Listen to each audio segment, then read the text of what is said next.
오늘 초등 2부에 대한 이야기를 한번 하려고 하는데요. 일단 미리 말씀드리는 건 솔직하게 말씀드려서 뭐 아시는 분들은 아시겠지만 저는 초등 2부를 오래 맡지 못했습니다. 이제 끼케 한 반년, 그죠? 제가 한 반년 정도 이렇게 담당하고 있었고 그렇기 때문에 사실은 이게 여러분들도 아시겠지만 뭔가 하나를 보기 위해서는 1년을 이렇게 쭉 봐야 한 바퀴 돌아가는 걸 봐야 대충 눈에 들어오는데 아직 저도 크게 눈에 다 들어오지 못한 상태에서 설명을 드리는 것이라는 것을 염두에 더 주시고, 두 번째로 저 나름대로 초등부를 담당하면서 초등부 아이들과 어울리면서 깨닫고 또 저 나름대로의 어떤 그거를 담고 있기 때문에 아마 초등부 지금까지 그렇게 하지 않았었던 것 같은데 라는 생각이 드시는 게 아마 정상일 겁니다. 그게 정상이고 저 나름대로의 어떠함을 이야기를 하고 있기 때문에 여러분들 그런 점을 조금만 양해해 주시고 들어주시면 감사하겠습니다. 먼저 우리 성경 말씀을 한번 봤으면 좋겠습니다. 강의한 위에 보시면 초등 2부 소개라는 제목 밑에 제가 성경 구절을 똑같은 건데 다른 버전으로 두 개를 넣어놨습니다. 일단 개역개정 버전을 먼저 한번 다 같이 읽어보도록 하겠습니다. 다 같이 한번 읽어볼까요? 시작. 만일 우리가 성령으로 살며 또한 성령으로 행할지니 헛된 영광을 구하여 서로 노엽게 하거나 서로 투기하지 말라. 아주 유명한 성경 구절이죠. 그죠? 아주 유명한 성경 구절인데 이 성경 구절을 메시지 성경에서는 아주 길게, 그죠? 딱 봐도 엄청나게 차이가 나죠. 메시지 성경에서 어떻게 이야기를 하고 있는지 우리 다 같이 한 번 더, 좀 길지만은 다 같이 한번 읽어보겠습니다. 이것이부터입니다. 시작. 이것이 곧 성령의 인도를 밟는 삶이니 그 삶을 그저 머릿속 사상이나 마음속 감정으로 여기지 말고 그 삶에 담긴 뜻을 우리 삶 구석구석에 힘써 적용하십시오. 마치 우리 가운데 누구는 더 낫고 누구는 모자라기라도 한 것처럼 비교하지 말아야 한다는 뜻입니다. 우리에게는 살면서 해야 할 훨씬 흥미로운 일들이 많습니다. 우리는 저마다 하나님의 독특한 작품입니다. 갈라디아서 5장 25절에서 26절까지 말씀인데, 여러분 초등 2부 소개하는 자리에 이 말씀이 왜 갑자기 튀어나오냐라는 생각이 아마 드실 수도 있을 것이고 충분히 그런 생각을 하셔도 무방합니다. 근데 제가 이 성경 구절을 꼭 나눠야겠다라는 생각이 들어서 전 들고 왔고, 그게 왜 그렇냐, 여러분 우리가 아이들에게 지금 이거는 초등 2부뿐만 아니라 아마 우리 여기에 계신 성인들 모두가 다음 세대에게 언약을 전하고 다음 세대에게 하나님 나라를 전하는 것에 아마 다들 소망을 품고 비전을 품고 또 사명감을 나름대로 가지고 계실 것이라고 생각을 합니다. 그게 꼭 내 주변뿐만 아니라 우리의 다음 세대들에게, 어린 아이들에게 전해야 한다는 사명을 가지신 것은 동일할 거라고 생각을 하는데, 여러분 다음 세대에게, 우리의 다음 세대들에게 언약을 전하는 가장 강력한 방법이 뭘까요? 가장 강력한 방법, 가장 좋은 방법이라고 하기에는 잘 모르겠고 가장 강력한 방법이 뭘까요? 내가 먼저 사는 겁니다. 내가 먼저 사는 거예요. 나중에도 이야기를 하겠지만 여러분 다음 세대들에게, 그리고 누군가에게 내가 복음을 전하기 위해서 할 수 있는 가장 강력한 방법은 뭐냐면, 내가 조리 있게 말을 잘하는 것도 아니고 뭐 어떤 전도의 도구를 사용하는 것도 아니고 아닙니다. 내가 사는 거예요. 내가 사는 거. 내가 살면은 말에 힘이 있게 되고, 내가 살면은 무슨 도구를 들고 가도 그 도구가 힘이 있게 되고, 내가 복음으로 살아가면 그 누구에게도 복음을 확신 있게 전할 수 있다라는 겁니다. 근데 문제는 내가 못 사는데 내가 마음에 품은 대상자들에게는 자꾸 살라고 하고 살아보자고 하고 초청을 하니까 여러분 누가 그거를 듣기 좋아하겠습니까? 생각을 한번 해보시죠. 우리 여기 앉아 계신 분들 중에 다들 우리 고만고만한 자산 수준을 가지고 있잖아요. 그죠? 우리 모두가 비하하려고 하는 게 아니라 우리 모두가 그런데, 우리가 누군가에게 가서 누군가에게 가가지고 야 내가 이렇게 뭐랄까 돈이 있는 것처럼 막 이렇게 하면은 좀 그렇잖아요. 그죠? 좀 보기가 그렇잖아요. 신뢰가 안 가고 뭐 깎아내리려고 하는 게 아니라 없는데 있는 척을 하면 사람이 불신을 생기게 마련입니다. 근데 여러분 조금 적나라하게 말씀을 드리면 내가 교회 생활은 열심히 하는데 집에 와서 삶이 안 되고 생활이 안 되고 전혀 복음스럽게 살아가지 못하는데 집에 가가지고 우리 애들 보고 자녀들 보고 혹은 내 동생들 내 가족들에게 교회 다녀야 한다고 이야기하면 누가 그 말에 신뢰감을 가지겠냐고요. 일례로 그런 말이 있죠. 우스갯소리인데 어떤 목사님이 한 장로님 댁에 신방을 갔다고 합니다. 근데 그 장로님 취미가 뭐냐면 앵무새를 키우는 거였다고 해요. 앵무새를 키우는 거였는데 신방을 갔잖아요. 그러면 보통 신방 예배를 드리거든요. 신방 예배 막 이렇게 드리고 막 웃으면서 이렇게 하고 있는데 앵무새가 딱 눈에 띈 거예요. 저 앵무새는 뭐냐 막 이렇게 이야기하고 한번 말을 시켜보겠다요. 우리 앵무새가 말을 참 잘한다면서 말을 딱 시켰는데 나온 게 뭐냐면 개새끼야. 뭐 이런 막 말들이 막 튀어나왔다고 해요. 여러분 앵무새 잘 아시겠지만 앵무새는 들은 대로 가장 많이 듣는 말을 그대로 따라서 소리를 낸다고 합니다. 그럼 그 앵무새가 제일 많이 들은 말이 뭐라는 거예요? 강아지야. 뭐 이런 것들을 제일 많이 들었다라는 소리죠. 여러분 이 이야기가 되게 가벼운 것 같은데 심각하게 생각을 해야 하는 문제입니다. 그런 가정에서 신앙생활을 하고 싶은 아이가 있을까요? 그런 가정에서 예수 믿는 게 복이다라고 생각하는 아이가 있을까요? 그런 가정에서 자랐는데 교회 다니는 게 참 행복하고 즐겁고 진짜 예수를 믿을 만한 가치가 있구나라고 생각하는 사람이 과연 있을까요? 같은 교회 다니면서 교회에서는 하하 웃으면서 미소를 띠면서 집으로 돌아가는 길에는 니는 새끼야 뭐 어쩌고 저쩌고. 여러분 교회 누가 가고 싶을까요? 누가 가고 싶을까요? 뭐 여러분들이 그러신다라는 이야기가 아니라 한번 생각을 해보자라는 겁니다. 내가 복음을 이야기를 하고 야, 네 예수 믿어야 돼, 교회 다녀야 돼 이렇게 이야기를 하는데 교회와 집이 너무나도 다른 삶을 살아가고 있다면 아이는 집을 믿어야 할까요? 교회를 믿어야 할까요? 아이는 부모를 믿어야 할까요? 교회 선생님을 믿어야 할까요? 아시겠지만 어린아이들은 부모를 믿지 못하면 어른을 믿지 못해요. 아이는 부모에게 의존하지 못하면 그 누구에게도 의존하지 못합니다. 근데 그렇게 죄송합니다. 좀 적나라하게 이야기할게요. 나는 그렇게 살아가면서 우리 아이에게 교회로 보냈어. 수요일에 보내고 금요일에 보내고 주일날 보냈어. 그 아이가 과연 공동체에 잘 들어올 수 있을까요? 교회 선생님을 신뢰하고 교회에서 듣는 말씀들과 선생님들이 이야기하는 예수에 대해서 믿을 수 있을까요? 여러분 다음 세대에게 복음을 전하는 가장 중요하고 핵심적인 인물은 목회자도 아니고 교사도 아니고 바로 부모입니다. 저는 오늘 그 이야기를 하고 싶어요. 가장 중요한 건 부모입니다. 교회 선생님이 아무리 잘해주고 목회자가 아무리 잘해주고 그 교사와 목회자가 막 힘을 써가지고 애를 수요일날 금요일날 막 땡겨오고 주일날 놀아주고 토요일날 반햄틱하고 뭔 짓을 다 해도 집에 가서 아이가 신앙이 무너지면 집에 가서 아이가 예수에 대한 불신이 생기면 죄송하지만 말짱꽝입니다. 아무것도 아니에요. 왜 제가 이렇게 확신 있게 이야기를 하냐? 아직 아이를 키워보지도 않은 제가 왜 이렇게 확신 있게 이야기를 하냐? 제가 그랬거든요.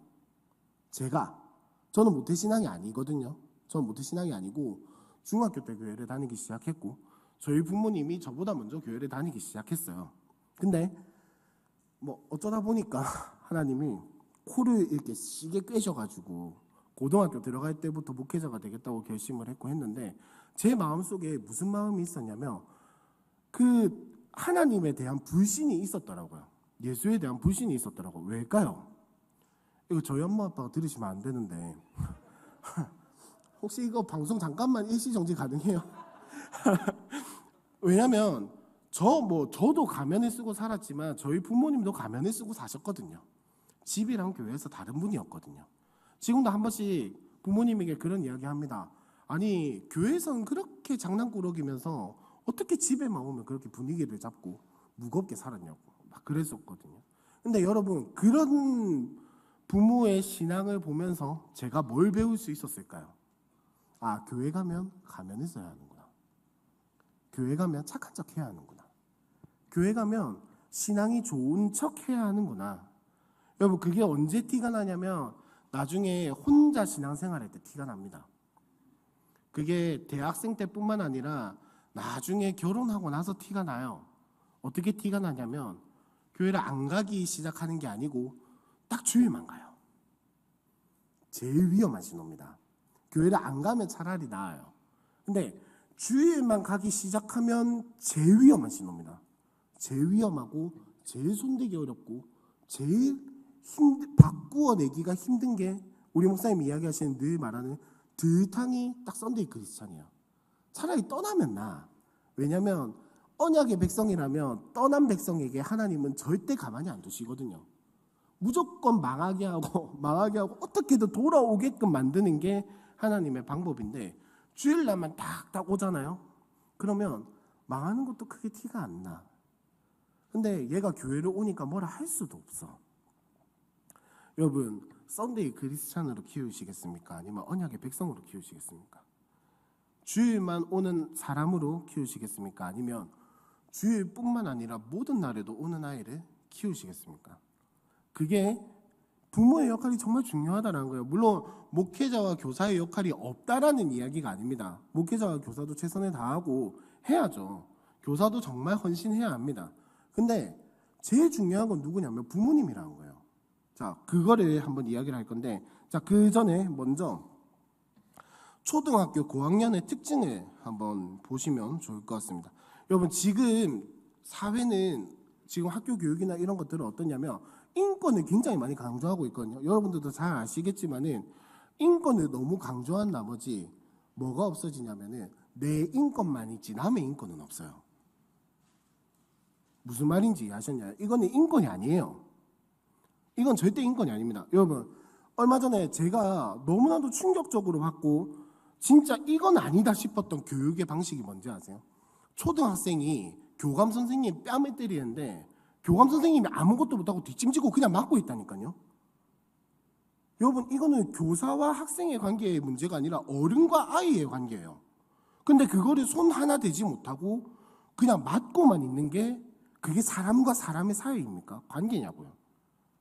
지금 시대가 그렇다는 거예요. 내 인권은 중요한데 남의 인권은 크게 중요하지 않아. 내 인권을 살리기 위해서 내 인권을 만들기 위해서 남의 인권 따위는 짓밟아도 되는 게 지금의 현실이라는 겁니다. 교육이 그렇다고요. 교육이. 그래서 여러분 뭐 찔리시거나 뭐 이래도 어쩔 수 없는데 내 아이가 놀이터에서 다치는 건 절대 용납 못하는데 남의 아이가 다치는 거 크게 신경을 쓰지 않아요.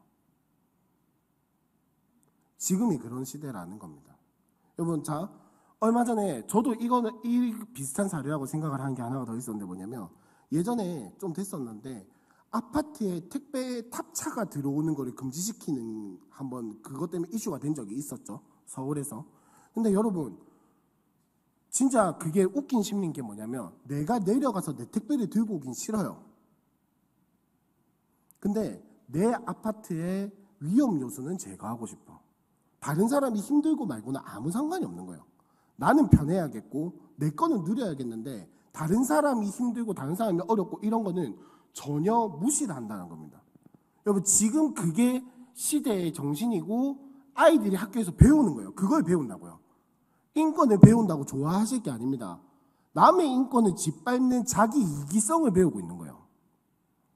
그게 어떻게 티가 나냐면 양보를 안 하고 자기 고집을 안 꺾고 아이들에게 그렇게 티가 나요. 양보 없습니다. 자기 고집 죽어도 안 꺾어요. 그게 그냥 성향이라고 생각하지 마십시오. 그거는 학교에서 배워오는 겁니다. 그거를 깨려고 교회에서 공동체를 강조를 하는 거예요. 왜냐하면 학교에서 다 그렇게 배우니까. 학교에서 다른 사람의 인권은 내 인권을 살리기 위해서 다른 사람의 인권을 짓밟아도 괜찮다라고 생각을 하니까. 물론 이렇게 직접적으로 이야기를 하진 않겠죠. 근데 가르치는 어떤 그런 내용들이나 이런 것들에 다 그게 숨어 있는 겁니다. 나를 위해서는 다른 사람의 희생은 당연하다라고 생각을 해요. 얼마 전에 자꾸 미디어 이야기를 하게 되는데 얼마 전에 TV에서 TV 저희 집에 TV가 없구나. 예. 핸드폰에서 뭘 봤냐면 그 아이를 망치는 법이라고 해가지고 외국 동영상이었어요. 아이를 망치는 법이라고 해가지고 뭐가 나왔었냐면 대형 마트에서 아이가 장난감을 사달라고 엄마한테 떼를 쓰는 거예요. 근데 엄마가 그 아이가 떼를 쓰거나 이게 안 된다고 말한 것에 대해서 선을 긋지는 못하고 계속 아이한테 이러는 거예요. 왜 우니? 뭐가 그렇게 서럽니? 이 장난감을 못 사주는 게 서럽니? 너의 생각을 이야기해봐. 너의 감정을 이야기를 해봐. 계속 그런 식으로 뭔가 죄송합니다 어설픈 행동을 하는 거예요. 선을 끊어야죠. 여러분 우리 잠깐 빠져서 담임 목사님이 왜 어린 아이일 때는 수용해주고 공감해주는 게 굉장히 중요하다라고 이야기를 하잖아요. 죄송하지만 그건 36개월까지 이야기입니다. 37개월 들어서는 순간부터는 선을 끄을 건 끄어줘야 돼요. 그거 안 끄어주면 나중에 어떻게 되냐면 아이가 어른을 자기 밑으로 봅니다. 그래서 제가 한 번씩 지나가다가 아마 다들 보셨을 거예요. 저는 아이를 잡고 때리는 거 진짜 좋아하거든요. 잡고 때리고 제일 좋아하는 게 뭐냐면 애들이랑 놀 때 제가 제일 좋아하는 행동이 뭐냐면 뒷목을 잡고 찍어 누르는 걸 진짜 좋아해요. 근데 나름대로 이유가 있습니다. 그냥 괴롭히고 싶어서 애들이랑 육체적인 장난을 치려고 친다기보다는 저만의 방식인 거예요. 저만의 방식. 따라하지 마세요. 집에서 아시겠죠? 집에서 따라하시면 안 됩니다. 저만의 방식인데 내가 니보다 우위에 있다라는 거를, 내가 니보다 어른이다라는 걸 저는 알려주고 싶은 거예요. 저 무분별하게 그렇게 때리는 사람 아닙니다. 아시겠죠? 무분별하게 때리는 사람 아니에요. 제가 딱 애들한테 진짜 엄하게 뭐라 할 때가 언제냐면은 어른을 어른답게 생각하지 않을 때는 진짜 애들한테 나가라고. 예배 드리다가 니 뒤로 나가. 이게 청소년부 애들한테 안 먹히는데 초등2부 애들한테 진짜 잘 먹혀요. 니 뒤로 나가. 야, 예배 안 드려도 된다. 나가라. 그렇게 이야기를 하거든요. 왜냐하면 그렇게 이야기를 죄송하지만 학교에서도 안 하고 집에서도 안 하는 거예요. 집에서도 안 하는 거예요. 여러분 우리 자 요쪽은 제하고 요쪽에 계신 분들, 요쪽 제하고 요쪽에 계신 분들 옛날에 어릴 때 자다가 이불에 소변을 이렇게 지리면은 어떻게 했습니까? 어떻게 됐어요? 이 뒤집어 쓰고 쫓겨 나가는 그죠? 저 그래가지고 저희 집 골목을 한 5번 왔다 갔다 했던 기억이 있어요. 근데 여러분 잘 생각해 보세요. 그게 그렇게 잘못한 거예요? 자다가 내가 하고 싶은 게 아니잖아. 내가 뭐 소변을 이렇게 하고 싶어서 한 것도 아닌데 그렇게 하면 엄청나게 혼을 났다고요. 근데 이제는 어른이 되면 그게 왜 혼나야 할 건지를 알죠. 그러니까 정확하게는 그게 잘못돼서 혼났다기보다는 그렇게 하면 안 된다라는 것을 진짜 엄하게 선을 끄는 거예요. 근데 죄송하지만 여기 앉아 계신 우리 학부모님들 만약에 우리 애가 그랬으면 어떻게 하실 겁니까? 혼내실 거예요? 나가라고 하실 거예요? 왜 여러분들 어릴 때 그렇게 겪으셨는데 왜 자녀들에게는 그렇게 못하십니까? 무작정 그래 괜찮아 수용해주고 공감해주는 게 답일까요? 저는 절대 아니라고 생각합니다. 절대 아니에요. 무조건 수용해주고 공감해주는 게 절대 답이 아닙니다. 선을 끄을 건 끄어야 돼요. 잘못된 건 잘못됐다라고 이야기를 해야 하고 혼낼 건 혼내야 합니다. 왜일까요? 수용해주고 공감해주면 안 되나요? 왜 혼내고 혼내야 할까요? 왜냐면 여러분 쉽게 말하면 이겁니다. 온실 속에 화초를 키우시는 거예요. 온실 속에 화초를 키우시는 거예요. 잘못된 것에 대해서 내가 고쳐야 할 것에 대해서 내가 잘못됐고 내가 따라야 할 게 있다라는 것을 알려주지 못하시는 겁니다. 그게 뭐냐면은 아담과 하와 꼴을 만드시는 거예요. 아담과 하와에게 하나님이 선악을 알게 하는 나무의 열매를 따먹지 말라라고 분명하게 엄하게 이야기를 하셨죠. 그리고 그 나무를 어디에다 두셨습니까? 동산 어디? 동쪽, 서쪽, 북쪽, 남쪽, 중앙에다 두셨죠. 근데 잘 아시는 대로 동산 중앙에 에덴 동산의 구조상 동산 중앙에 무엇인가가 있으면 에덴 동산 그 어디에서나 그 나무가 보이게끔 되어 있었습니다.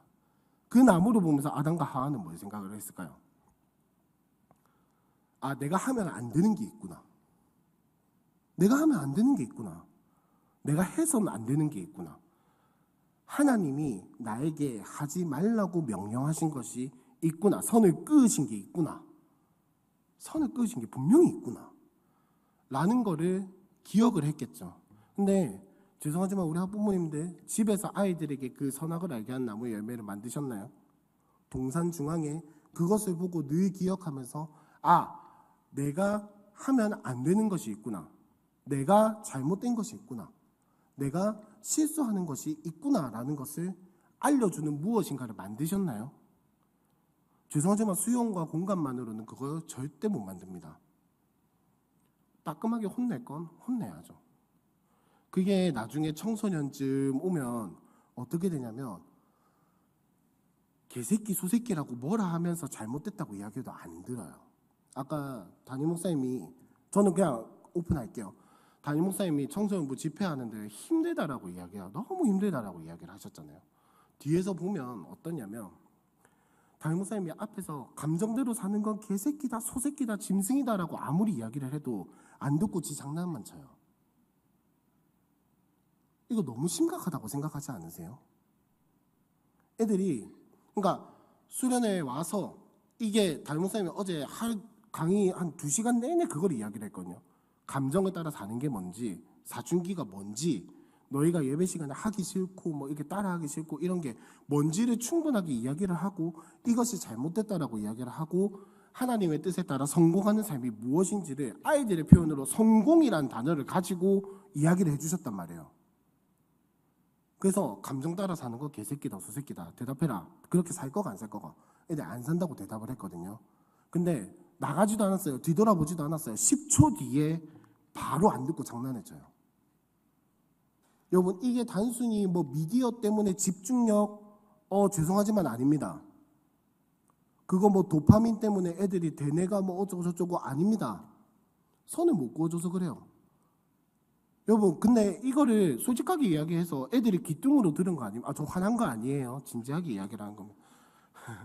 애들이 귀뚱으로 들은 거 아니에요? 네 개새끼다 소새끼다 이거 귀뚱으로 그냥 듣고 넘긴 거 아닙니까?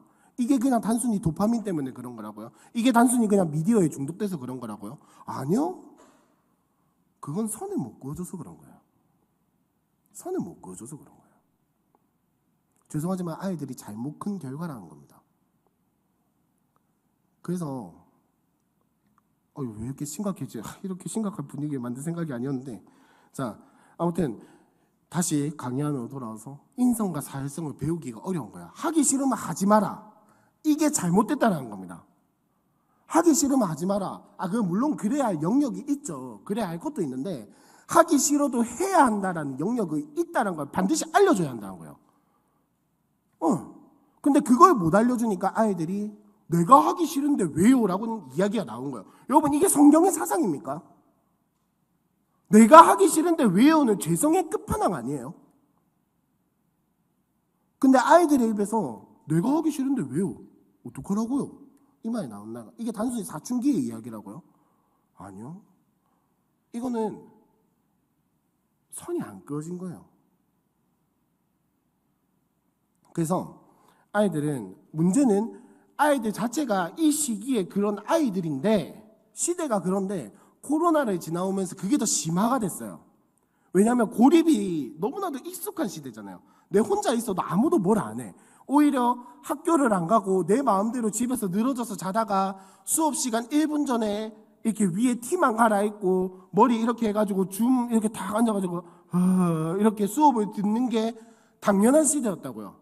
그러니까 이게 진짜 급격하게 가속화가 된 거예요. 어쩌면은 지금 우리가 겪고 있는 이 시대 정신과 이런 상황들이 10년 뒤에 20년 뒤에 겪어야 할 것들인데 코로나에 지나면서 가속화가 된 거예요. 그러니까 우리가 그걸 따라가지 못한 거죠. 어쨌든 그래서 고립에 익숙하고 내 하고 싶은 대로 하는 게 당연한 아이들로 자라나게 된 거예요. 그러니까 이게 코로나가 뭐 코로나 하는 거 저도 이제 지겨운데 이게 그 시기를 지나오면서 어쩔 수 없이 우리가 영향을 받은 것들이 있다라는 겁니다. 아이고 진도 빼기 힘드네요. 2번 자아개념, 또래 집단, 신체적 변화가 눈에 띄게 발달하고 달라지는 아이들입니다. 무슨 말이냐면은 여러분 지금 제가 청소년부 애들 보면서 초등학교 애들 보면서 제일 많이 느끼는 게 뭐냐면 진짜 옛날보다 한 세대가 떨어진다라는 생각이 참 많이 들어요. 이게 무슨 말이냐면은 내가 중고등학생 때 하던 고민을 지금 대학생들이 하고 있고, 내가 초등학생 때 하던 고민을 뭐 유치부 이렇게 수준이 하나씩 나요. 물론 어른들이 저를 보실 때에도 아마 그럴 겁니다. 제 나이 때 저희 아빠가 저를 지금 제 나이 때 우리 아빠가 이 나이일 때 제가 몇 살이었냐면 제가 6살인가 7살이었더라고요. 근데 그때 우리 아빠는 이런 모습이 아니었거든요. 엄청 어른이었단 말이에요. 근데 아마 어른들이 보시기에도 그럴 거예요. 근데 여러분 이게 계속해서 이어질 겁니다. 한 세대가 계속해서 떨어질 거예요. 세대가 점점 떨어질 거예요. 점점. 근데 우리는 초등학생들에게 이런 것들을 알지 못하고 여전히 옛날 방식 그대로 대하고 있다는 점을 분명하게 인지하고 인정해야 돼요. 인지하고 인정해야 돼요. 이 이야기를 왜 하냐? 그럼에도 불구하고 나이라는 것이 있기 때문에 사회의 어떤 구조나 이런 것들을 경험하기 때문에 자아 개념이라든지 또래 집단이라든지 이런 것들이 일어난다고요. 사춘기 때 중학교 들어서서 사춘기 하는 게 아닙니다. 사춘기는 오히려 점점 빨라지고 있어요. 지금 초등학교 4학년 여자애들쯤 되면은 사춘기를 시작하는 애들이 한두 명씩 생겨나기 시작합니다. 빠른 애들은 그때 시작을 해요. 남자애들은 뭐 원래 정신을 빼놓고 다니는 애들이라서 좀 느린데 사춘기가 그때부터 시작이 돼요. 그러면 그때부터는 뭡니까? 자아 개념이 생기고 내 마음대로 하고 싶은 욕구가 생기고 내 뜻대로 하고 싶은 마음이 막 올라올 때란 말이에요. 근데 그거를 알지 못하고 그냥 찍어 누르기만 하면 그 또한 잘못됐다는 겁니다. 선을 긋는 것과 찍어 누르는 것은 분명하게 다른 겁니다. 하면 안 된다와 하면 된다를 알려주는 것과 무조건 하면 안 돼, 네 잘못했어 이렇게 행위와 존재를 분리하지 못하고 찍어 누르는 것은 잘못됐다는 거예요. 그래서 이거를 이해를 하셔야 합니다. 아, 얘가 지금 그럴 때가 되었구나. 인정해 주시고 그래, 네 감정이 하기 싫은 거 알겠다. 근데 이거는 해야 하는 것이다라고 엄할 때는 엄하게 이야기를 하셔야 돼요. 근데 새끼야 닥치고 내 말 들어 이러면은 그거는 잘못됐다라는 거예요. 그건 잘못됐다라는 거예요. 그래서 설득이라는 게 슬슬 먹힐 시기입니다. 그냥 무조건 해 이렇게 강압적으로 명령하고 시키는 것이 아니라 초등학교 4, 5, 6학년쯤 되면은 슬슬 설득을 해야 하는 나이가 시작이 된 거예요. 네가 왜 이렇고 저렇고 설명을 해주고 시작을 시키고 납득을 시켜서 왜 해야 하는지 왜 하면 안 되는지를 하나하나 알려줘야 할 나이가 시작이 됐다라는 거예요. 그걸 알아두셔야 돼요. 거기에다 플러스 문제는 지금 이게 뭐 사람들은 뭐 인스턴트 식품 때문에 호르몬의 영향이다 뭐다 하는데 어쨌든 간 신체적인 발달이 이제 슬슬 남자와 여자가 크게 차이가 나고 이게 키가 빨리 자라는 애들과 키가 느리게 자라는 애들이 이제 슬슬 구별될 때요. 그러면 이제 이런 신체적 변화에 굉장히 민감해진단 말이에요. 예민해진단 말이에요. 그러니까 그런 부분들에 대해서는 존중을 해줘야 합니다. 알려줘야 하고. 그다음 3번 주도적인 역할, 어른 대접 등을 감당하려고 합니다. 옛날에는 그냥 선생님이 시키는 거, 선생님이 말하는 것만 줄줄줄줄 따라갔다면 이제는 내가 리더를 한번 해보고 싶은 거예요. 그래서 지난주 금요일 토요일 날 초등 2부에서는 예비 6학년들을 데리고 리더 수양회를 갔다 왔어요. 이 이야기 좀 이따 하겠지만은 속 터졌습니다. 속이 뒤집어졌어요 진짜. 어른 대접은 받고 싶고 좀 이렇게 선생님들한테 막 어깨는 이렇게 해가지고 저희 시대 말로 우빵 잡는다라고 했거든요. 이렇게 막 하고 싶은데 능력은 안 따라줘. 머리는 안 따라줘. 그래서 속이 답답해 미치겠는 거예요. 어쨌든 이제 내가 한번 주도적인 역할, 내가 나서서 해보고 싶고 내가 나서서 뭔가 하고 싶고 그래서 초등 2부 애들한테 설교할 때 있잖아요. 뭐 선물 준다 이런 말 안 하거든요. 그냥 얘들아 이게 뭘까 이러면은 손을 아주 계속 들어요. 계속 내가 이야기할래요 이래놓고 선물 안 준다 하면 또 실망해요.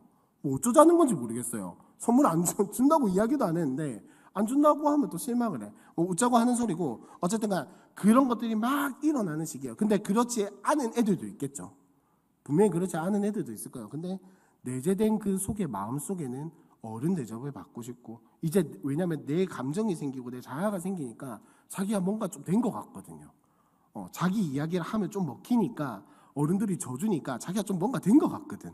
그러니까 어른 대접을 받고 싶어하는 나이다라는 것을 기억하시면 되겠습니다. 네 번째, 문제는 이렇게 되면 교회 내 생활이 익숙해지고 지루해지고 관습적인 면모 등을 보인다는 거예요. 그러니까 옛날에는 초등 1, 2, 3학년 때까지는 그냥 엄마가 가자 하면 그냥 마냥 재밌어서 신나서 따라오는데 이제 한 4학년, 5학년, 6학년쯤 되면은 애들이 재미없는데 가서 또 똑같은 거 할 거자 이 말이 슬슬 나올 때라는 거예요. 슬슬 나오면서 이제는 어머니들께서 부모님들께서 아이들과 딜을 해야 하는 거래를 해야 하는 시기가 도래를 합니다. 그렇게 해서 제일 많이 거래하시는 게 뭐죠? 핸드폰. 교회 갔다 오면 게임 좀 시켜줄게. 교회 갔다 오면 뭐 핸드폰 좀 풀어줄게. 근데 여러분 죄송하지만은 그거는 여러분들이 교회와 핸드폰을 동급화시키는 거예요. 교회와 핸드폰을 동급화시키시는 거예요. 아이들에게 복음과 핸드폰 게임은 비슷한 가치를 지니고 있다라는 것을 심어주시는 겁니다. 제일 잘못된 거예요. 제일 잘못된 거예요. 교회와 유튜브를 왜 동급화시키십니까? 왜 수요일에 교회 오고 금요일에 교회 오고 주일날 예배 드리는 것을 하나님 앞에서 하는 것이다 라고 알려주지 못하시고 왜 핸드폰 게임과 맞바꾸시냐는 말입니다. 여러분 이거 심각하게 생각하셔야 돼요. 심각하게 생각하셔야 돼요. 심각하게 생각하셔야 돼요. 모태신앙이신 분들께 한번 여쭤보겠습니다. 어릴 때 교회 안 가면 어떻게 되셨습니까? 저는 모태신앙이 아니라 잘 몰라요. 모르는데 제가 듣기로는 하여튼 뒤지게 맞았다는 분도 계시고 엄청나게 맞았다는 분도 계시고 뭐 하여튼 엄청 혼났다라고 이야기해요. 여러분 그거 부모님들이 왜 혼내셨을까요? 왜 혼내셨을까요? 왜 어른들이 그렇게 뭐라 하셨을까요? 예배는 하나님 앞에 드리는 거니까. 교회 가는 거는 신앙생활하는 것은 하나님 앞에서 하는 거지 뭐 교양을 위해서 하시는 거 아니잖아요. 근데 어른들은 그게 인식이 있었기 때문에 교회 안 가면은 진짜 죽도록 혼내신 거예요. 저희 어머니도 교회 다닌 지 얼마 안 되셨는데 그 인식이 있으니까 제가 교회를 안 갈라 치면은 진짜 죽일 듯이 달려드셨어요. 그거 하나만큼은. 제가 좀 이렇게 굽이굽이 많이 돌았던 사람이거든요. 굽이굽이 많이 돌아봤는데 그때마다 진짜 하여튼 교회는 곧 죽어도 갔어요. 왜냐면 제가 뭔 짓을 하고 집에 들어와도 엄마는 저를 뭐랄까 혼내긴 혼내셨지만은 막 죽일 듯이 달려들었다라는 느낌은 안 들었거든요. 근데 주일날 교회 안 가면 진짜 죽일 듯이 달려드셨어요. 그거는 아니다라고. 그러니까 제 마음속에 가기 싫어도 가는 거예요. 엄마 일단 그때는 엄마한테 안 혼나려고 갔죠. 근데 나중에는 이렇게 하면 안 되는구나라는 인식이 잡히더라고요. 여러분 당장에 부딪히고 당장에 싸우는 것 때문에 예수와 유튜브를 동급화하는 것은 너무 비참하지 않나요? 당장에 애들과 싸우는 것 때문에 당장에 애들과 갈등하는 것 때문에 복음과 게임을 동급화하는 건 너무 좀 그렇지 않나요? 그래서 애들이 이제 슬슬 교회 생활에 익숙해지고 지루하거든요. 관습적으로 그냥 가야 하니까 가는 거지 뭐 이런 이야기가 나오셔도 너무 크게 안 놀라셔도 돼요. 그런 생각이 들 수도 있는 나이입니다. 근데 이때 한 가지 분명히 심어주셔야 할 건 교회는 물론 재밌어서 교회 가게 되면 그것만큼 좋은 게 어디 있겠어요. 애들이 너무 재밌어서 교회를 가고 싶어 하면 그것만큼 좋은 게 어디 있겠습니까? 근데 이제는 슬슬 좀 그런 것들이 올라오는 시기이기 때문에 내 마음대로 하고 싶기도 하고 감정대로 하고 싶기도 하고 그냥 널브러져 있고 싶다 이런 마음이 들 때이기 때문에 좀 부딪히시더라도 복음이 복음이다라는 것을 알려주셔야 돼요. 이게 하나님 앞에서 하는 것이다라는 것을 분명하게 알려주셔야 됩니다. 이거 하지 못하면 죄송하지만 언약이고 복음이고 신앙이고 뭐고 아무것도 안 흘러갑니다. 아무것도 안 흘러가요. 아무것도 안 흘러가요. 마지막 5번째로 모든 것이 미디어 및 디지털화되어 있는 시기입니다. 여기서 제가 이야기를 하고 싶은 건 아이들이 핸드폰을 쓰는 게 잘못된 걸까요? 잘못됐을까요? 어떻게 생각하세요? 핸드폰으로 유튜브 보고 게임하는 거 잘못된 건가요? 어떻게 생각하십니까? 뭐 사람마다 가치는 다르다라고 생각을 하고 그걸 바라보는 관점은 다르다라고 생각을 해요. 근데 저는 발음이 꼬이네요. 스타크래프트를 초등학교 1학년 때부터 접했고, 아까 뭐시기냐 점심시간에 다른 사람들이랑 이야기하다가 그 이야기가 나왔는데, 게임이란 게임은 안 해본 게 없어요. 심지어는 그 디아블땡이라는 게임 한다고 밤샌 적도 있고 막 그래요, 학생 때. 근데 여러분, 지금 미디어와 디지털 이런 것들이 문제가 되는 이유가 뭘까요? 문제가 되는 이유가 뭘까요? 자, 잘 한번 생각을 해봅시다. 지금 PC방 가는 거 되게 막 가면 안 되는 어둠의 소굴처럼 생각을 하시는데, 뭐 그렇게 생각하실 수도 있어요. 그게 나쁘다, 뭐 잘못됐다, 옳다, 그르다 이 이야기를 하고 싶은 게 아니라, 그 가정의 방침이 그러하다면 안 보내실 수도 있어요. 그건 오케이. 그런데 PC방이나 이런 것들 옛날에는 어땠습니까? 한 3시간, 4시간 이렇게 딱 끊어놓고 했잖아요. 그러고 이제 PC방 쪽 가보신 분들은 아시겠지만 00분 되면 어떻게 됩니까? 그냥 툭 꺼져요. 맞죠? 툭 꺼져요. 내가 뭘 하고 있든 간에 꺼져. 툭. 비디오 테이프 이런 거 많이 보신 분들 아시겠지만 비디오 테이프는 보통 어지간한 집 아니고서야 내가 빌려온 만큼만 볼 수 있어요. 5개를 빌리면 5개만 볼 수 있었다고. 근데 지금 왜 핸드폰이 문제가 될까요? 똑같은 미디어예요. 똑같은 영상이고, 물론 그 영상이나 미디어나 디지털의 이런 것들이 옛날보다 도덕적 수준이 많이 무너져 있고 위험한 것들을 쉽게 접할 수 있고 그런 거는 맞습니다. 근데 그때랑 지금이랑 왜 다를까요? 똑같이 만화책 봤어요. 지금 애들 웹툰 보는 거랑 우리 때 만화책 보는 거랑 뭐가 다릅니까? 뭐 글이 있다고요? 웹툰에는 글이 없나요? 유튜브 보는 거 잘못됐다고요? 그럼 비디오 테이프는 왜 보셨습니까? 저는 초등학생 때 엽기적인 그냥 테이프를 빌려서 본 적이 있어요. 그런 거 막 봤단 말이에요. 영화 그 비디오 테이프집 가가지고 2시간, 3시간짜리 영화 빌려서 보고. 여러분 그렇게 하신 적 없으세요? 우리 어릴 때 다 그렇게 자랐잖아요. 근데 그때와 지금이 왜 미디어가 다르고 왜 잘못됐을까요? 단순히 어떤 도덕적 기준 가치의 무너짐 뿐만일까요? 저는 분명하게 말씀드리지만은 핸드폰이 왜 위험하냐면 절제하지 못하기 때문입니다. 절제하지 못하기 때문이라고. 비디오 테이프는 내가 보다가 끊겨. 내가 보다가 그냥 툭 끊긴다고. 내 의사랑 상관없이.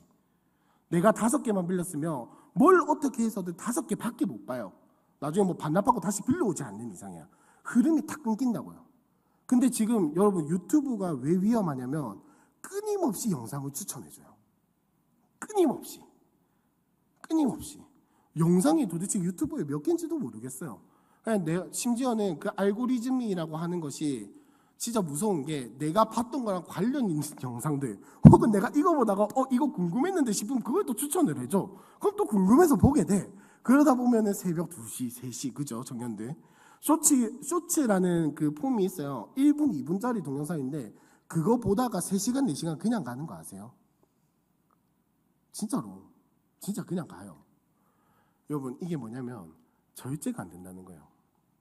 끊어내지 못한다고요. 우리랑 그때랑 뭐가 다릅니까? 저는 똑같다라고 생각을 하거든요. 미디어, 만화책. 뭐 여기 계신 어른분들 중에 빨간 테이프 안 보신 분 계십니까? 다 한 번쯤은 아마 그런 것들을 경험해 보셔서 뭐가 달라요?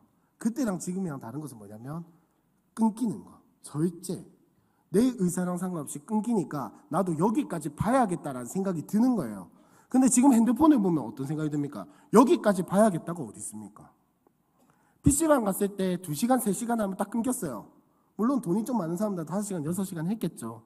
근데 시간이 되면 딱 끊긴다라는 인지가 있었다고요. 근데 지금 핸드폰 게임들은 어떻습니까? 물론 아닌 게임들도 있지만 뭐 5번 기회 있고 뭐 이런 거 충전하고 계속해서 할 수 있는 거예요. 계속해서 할 수 있다고. 절제하지 못함이 위험한 거예요.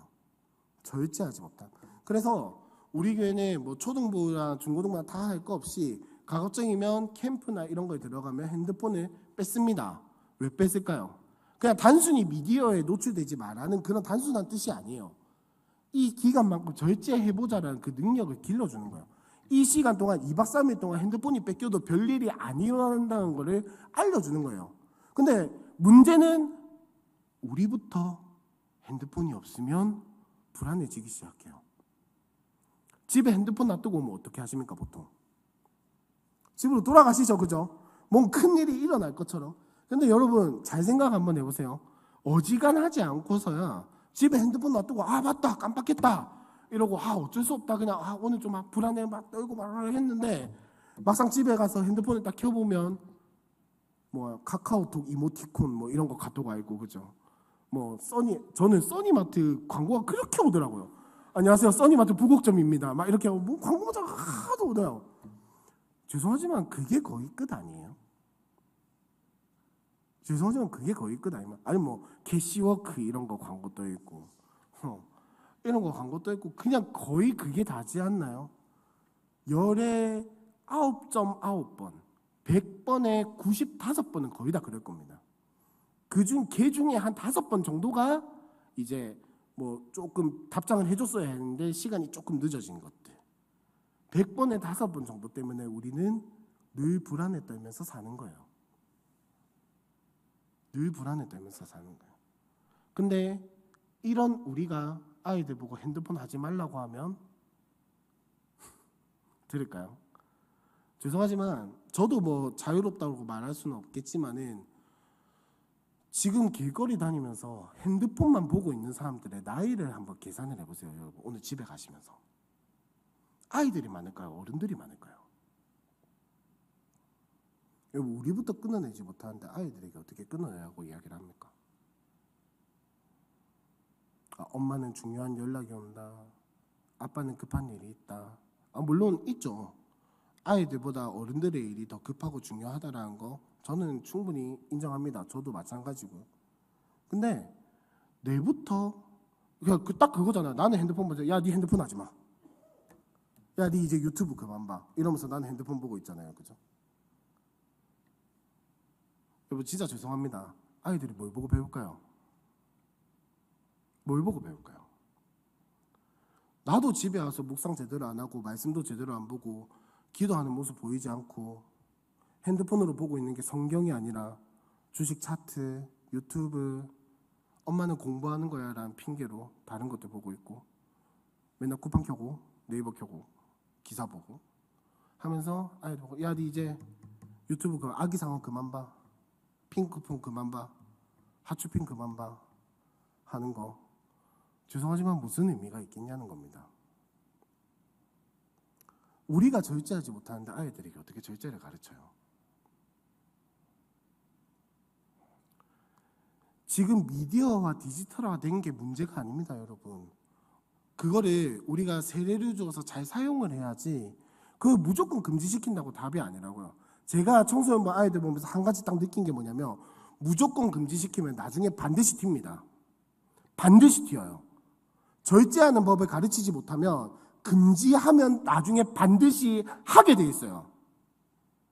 반드시 그거에 빠지게 된다고요. 왜? 금지되어 있는 동안 절제력이 없으면 금지되어 있는 동안 그건 우상이에요. 제가 초등 2부 쌤들한테 너무나 죄송한데 초등 2부 애들이 청소년부로 올라갈 때 좋아하거든요. 물론 새로운 환경이 되니까 좋아하는 그런 것도 있겠죠. 근데 좋아하는 이유 중에 하나가 뭐냐면 핸드폰 할 수 있다요. 전 이게 너무 속상했어요. 제가 청소년부에 있으면서 아이들한테 크게 핸드폰 가지고 터치를 안 했거든요. 교회 와서 게임하고 이런 거 내가 하지 말란다고 걔네가 게임을 끊을까요? 제가 하지 말란다고 그 애들이 게임을 지울까요? 지우겠죠. 지우고 나서 나중에 딴 걸 깔겠죠. 그 해놓고 뭐라 하는지 아세요? 목사님 이거 다른 게임인데요. 혈압이 여러분 절제하는 법을 가르치지 못하고 금지만 하면 반드시 아이들은 빠지게 됩니다. 초등학생 때 그걸 가르쳐야 돼요. 절제하는 법. 중고등학생 때는 늦었습니다. 늦어요. 안 돼요. 안 먹혀요. 먹히겠죠. 근데 초등학생 때는 한 달만 붙들고 씨름하면 될 거를 중고등학생 올라가면 3년을 붙들고 씨름해야 돼요. 이건 장담할 수 있습니다. 제가 청소년부를 조금 한 몇 년 동안 하고 초등 2부 애들을 보니까 이거 하나만큼은 진짜 자신 있게 이야기할 수 있어요. 어릴 때 한 달만 씨름하면 될 거를 나중에는 3년, 4년을 씨름해야 돼요. 문제는 3년 4년 씨름하면 애도 망가지고 나도 망가져요. 내가 진짜 하나님 앞에 바로 서지 않는 이상은 애도 망가지고 나도 망가진다고. 그러면 이거 하나 고쳐놓으면 뭐예요? 다른 게 다 망가져요. 부디 제발 미디어와 디지털을 무조건 나쁘다고 가르치는 것은 아이들한테 안 먹힙니다. 사실도 아니고요. 절제하는 법을 가르쳐야 됩니다. 스스로 절제할 수 있는 능력을 기르게 하고 내가 이거를 할 수 있고 안 할 수 있다라는 것을 알려줘야 돼요. 그렇지 않으면 나는 핸드폰이 없으면 불안한 아이가 된다고요. 지금 이거 누구라고 말을 못하겠는 하면 안 되겠죠, 그죠? 못하는 게 아니고 하면 안 되겠죠. 청소부의 한 명이 핸드폰을 냈거든요. 근데 다른 애가 와서 저한테 고발한 게 하나 있어요. 뭐냐면은 전막 공기계 들고 왔어요. 와. 물론 저도 그런 적이 있으면 저도 그런 적이 있어서 뭐라 하지 못하겠는데 그렇다니까요. 핸드폰에 목숨 거는 애들이에요. 그게 지 심장이라고, 지 영혼이라고. 그 심장과 영혼이 되었다라는 말을 가볍게 생각하시면 안 됩니다. 그거 없으면 애들이 불안한 정도가 아니에요. 내가 없다라고 생각을 한다니까요. 핸드폰 말고는 딴 게 다 재미가 없어요, 이제 애들은. 그게 도파민 때문이라고요? 물론 그런 것도 있겠죠. 절제력이 없으니까 그렇게 되는 거예요. 여러분, 조금 이제 젊으신 어른들께 한번 여쭤볼게요. 옛날에 PC방 가고 이런 거 안 했습니까? 비디오 보고 안 했나요? 만화책 보고 다 했죠. 근데 그거 없으면 어떻게 했습니까? 딴 걸 찾아 나섰죠. 왜냐면 난 이걸 안 하고 다른 걸 할 수 있는 절제력이 있으니까. 근데 지금 애들은 그게 없다니까요. 그게 없어요. 지금 초등학교 4, 5, 6학년 때 이거 못 잡으면 나중에 3년, 4년, 5년, 6년을 씨름해야 합니다. 뭐 단순히 공부를 잘, 뭐 도파민 이런 것까지 안 가셔도 돼요. 그까지 갈 필요도 없어요. 여러분, 한 달 씨름하시겠습니까? 아니면 6년을 씨름하시겠습니까? 진짜 이거는 우리가 심각하게 생각해봐야 하는 문제입니다. 절제력을 기르지 못하면 나중에는 그 절제력을 기르는, 나중에 좀 크고 나면 절제력이 길러지겠지? 아니요. 시기 놓치면은 오히려 더 힘들어집니다. 더 많은 것들이 필요하고, 더 많은 노력이 필요하고, 더 많은 눈물과 더 많은 땀과 더 많은 피가 필요합니다. 지금 싸우셔야 됩니다. 지금 싸우시고, 지금 씨름하시고, 지금 갈등하셔야 돼요. 내 귀한 자식과 싸우는 거 물론 마음 아프죠. 근데 지금 안 싸우면 나중에는 부모를 저버리고 떠날지도 몰라요. 신앙은 일단 제쳐두더라도. 자, 또 심각하게 갔네요. 자, 두 번째, 부모와 자녀인데, 자, 첫 줄 한번 자녀는부터 잘한다까지만 한번 다 같이 읽어보겠습니다. 시작. 제가 자주 하는 이야기인데, 제가 아까 말씀드렸죠. 여기저기 이렇게 저기도 찍어보고 여기도 찍어보고 뭐 이렇게 해봤는데 교회를 왜 안 떠났을까요? 왜 하나님을 떠나면 안 된다라는 인식이 바뀌었을까요? 물론 혼난 것도 있겠지만 죽자고 달려들었던 우리 엄마 때문도 있겠지만 제가 아직도 고등학교 때 신앙생활이라든지 이런 거에 딱 되짚어보면 기억에 남는 한 장면이 있어요. 어느 상황에서 생각나는 한 장면이 있어요. 뭐냐면 저희 엄마가 안방에서 무릎 꿇고 울면서 기도하시던 거. 그 예수 믿은 지 얼마 되지도 않은 양반이 저 때문에 너무 속이 상했나 봐요. 저 때문에 너무 힘들었나 봐요. 그러니까 자기가 붙들 거는 안방에 앉아서 기도하는 것밖에 없는 거예요. 그 모습이 아직도 머리에서 떠나질 않아요. 그거 딱 보고 깨달았던 것 같아요. 곧 죽어도 예수를 떠나면 안 되는구나. 곧 죽어도 하나님 떠나면 안 되는구나. 내가 이 지랄 발광을 떨고 있어도 하나님은 놓치면 안 되는 존재구나 라는 게 머리에 딱 인식이 됐던 것 같아요. 근데 저한테 야, 너희 교회 쌤 어땠어? 그때 전도사님 목사님이 하셨던 말씀 기억나? 하나도 기억 안 나요. 백지예요. 하나도 기억 안 나요. 제 신앙생활은 엄마가 안방에서 기도하던 것부터 시작이었어요. 여러분, 자녀는 반드시 부모의 신앙을 보고 자랍니다. 진짜 죄송한데 죄송하다는 말을 오늘 자주 좀 해야 할 것 같아요. 진짜 죄송한데 적나라하게 이야기를 하면 우리의 신앙이 왜 이렇지? 부모의 신앙입니다. 죄송해요. 근데 이게 사실이에요. 우리의 신앙이 왜 이렇지? 우리 애가 왜 교회를 떠나려고 하지? 왜 우리 애가 예수를 못 믿는 거 같지? 왜 하나님 못 믿는 거 같지? 죄송하지만은 여러분들의 신앙입니다. 우리의 신앙이라고요. 우리의 신앙이라고. 내 신앙 때문에 우리 애가 예수를 이렇게밖에 못 믿는 거예요. 물론 자식이 어떻게 부모 마음대로 다 되겠습니까? 안 되죠. 안 되죠.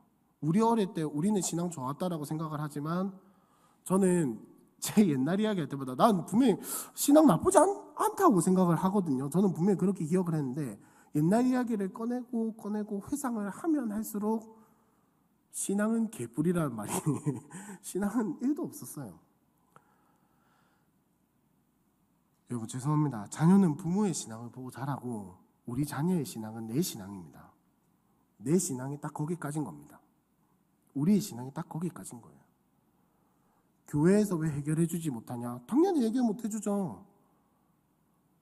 부모가 다 깎아먹고 있는데, 부모가 다 잘라먹고 있는데 교회에서 아무리 회복시키면 뭐합니까?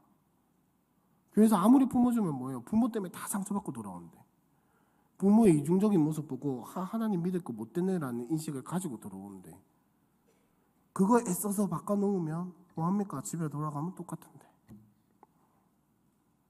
내 친구, 내 아들, 내 딸 친구 탓할 것도 없고 우리 쌤 왜 우리 교회 쌤이 이 정도밖에 못 해주냐? 교육자는 왜 이것밖에 못 해주냐? 물론 부모의 마음으로서는 그게 눈에 안 찬다는 거 충분히 인정합니다. 최선을 다하지만은 부모님 입장에서는 그것밖에 못 해주냐라고 이야기하시는 거 잘못됐다라고 생각하지 않습니다. 부모 마음에는 그러니까요.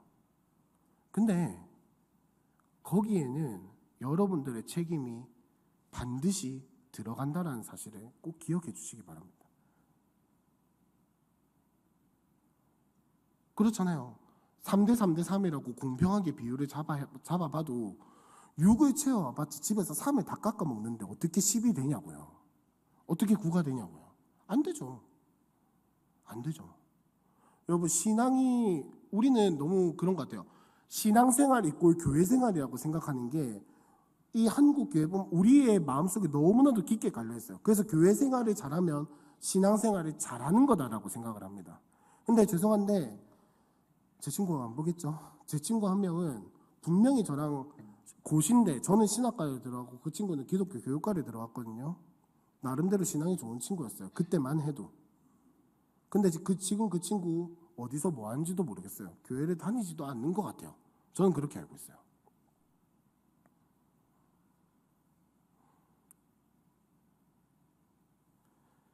자, 그래서 두 번째 줄에 보시면 코로나가 끝난 지는 오래되었으나 코로나 이후로 아이들은 목회자보다는 부모님의 영향을 많이 받는 상황이 되었다. 종교는 가족화되어가고 개인의 고립뿐만 아니라 가족의 고립 또한 이루어지고 있다라고 제가 적은 게 아니고 책에 있는 내용을 요약한 겁니다.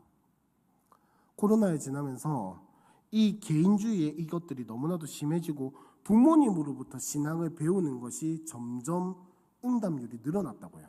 그래서 코로나 이전에는 여러분의 신앙생활에 가장 영향을 많이 미치는 게 누구입니까? 라고 교회 학교 학생들에게 질문을 해보면 교회쌤 혹은 목회자라는 비율과 부모님이 비등비등하거나 아니면 교회 쪽이 조금 더 높았거든요.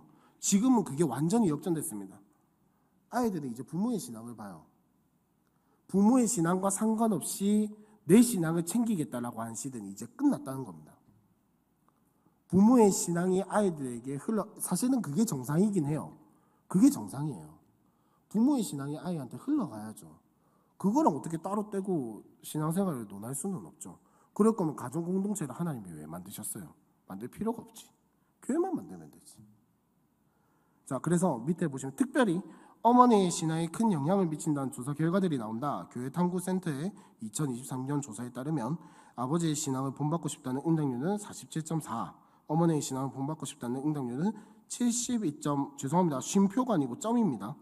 72.7%에 달한다. 또한 가정 내에서 신앙교육이 이루어지고 있다는 가정들의 응답 중에서 신앙교육 담당자가 어머니라고 대답한 비율이 몇 퍼센트라고요? 74.3%. 그러나 중요한 점은 이게 중요합니다.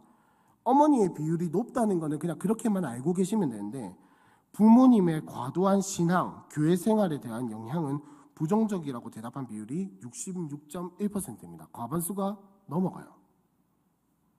자, 무슨 말이냐면은 여러분 부모님의 과도한 신앙, 교회 생활에 이거를 혼내는 것과 동일시하면 안 됩니다. 갈등하는 것과 동일시하면 안 된다고요. 교회 안 간 거에 대해서 혼내는 것과 부정적인 신앙 교육을 동일시하면 안 된다고요. 여러분, 이 부정적인 교회 생활에 대한 강요라고 느끼는 가장 핵심적인 이유가 뭘까요? 엄마 지는 똑바로 하나, 아빠 지는 똑바로 하나. 이게 가장 중요한 핵심 마음이에요, 아이들에게. 여러분 잘 생각해 보세요. 우리 담임 목사님 설교 때마다 욕하시고 뭐라 하시고 혼내시는 거 물론 기분이 나쁠 때도 있죠. 근데 그걸 진심으로 받아들입니다. 왜? 목사님이라서? 아니요. 목사님이 그렇게 사시니까. 근데 그렇게 살고 있지 않은 사람이 그런 이야기를 하면 우리는 뭐라고 받아들일까요? 아이고 지나 잘하지. 지나.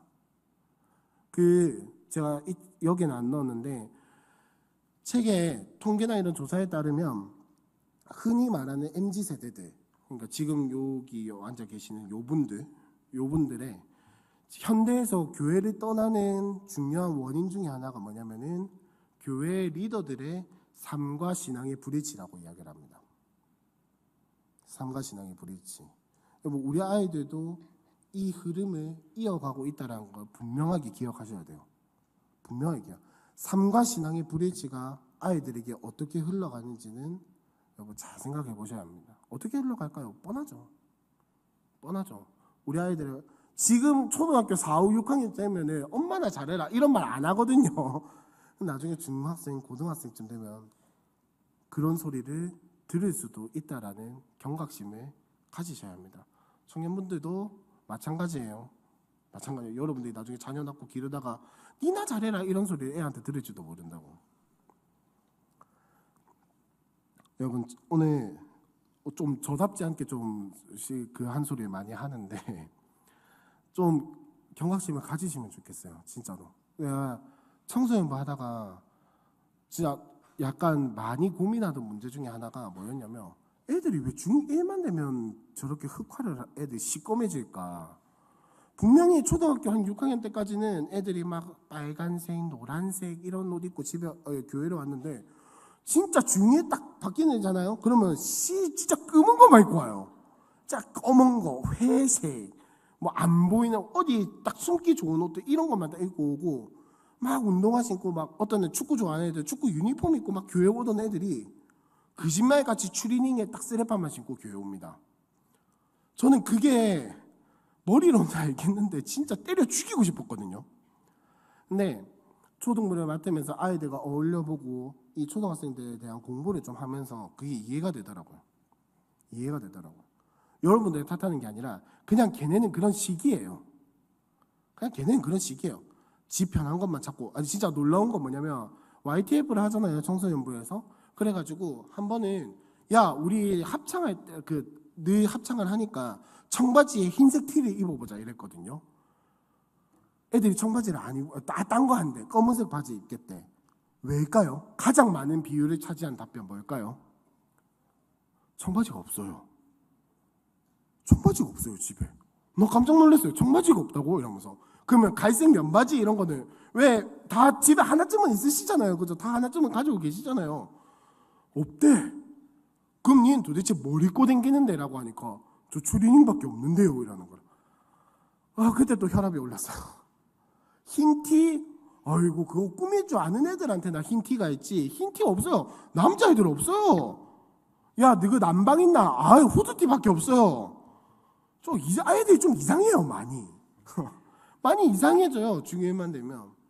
진짜 그게 너무 막 한때는 진짜 왜 이럴까? 내린 그게 뭐냐면 그냥 그럴 때더라고요. 그런 편한 것들, 자기 편한 것들을 찾게 되고 자기 주장이 강해지니까 옷들도 옛날에는 엄마가 억지로도 입히면은 입기 싫은데 이러면서 입었는데 지금 여러분 중고등학생 학부모님들 지금 입으라고 하면 어떻게 합니까? 아 됐다 이러면서 쑥 가버리죠. 여자애들 같은 경우에는 야 이것 좀 입어라 이러면은 이거 쓱 가버리잖아요, 그죠?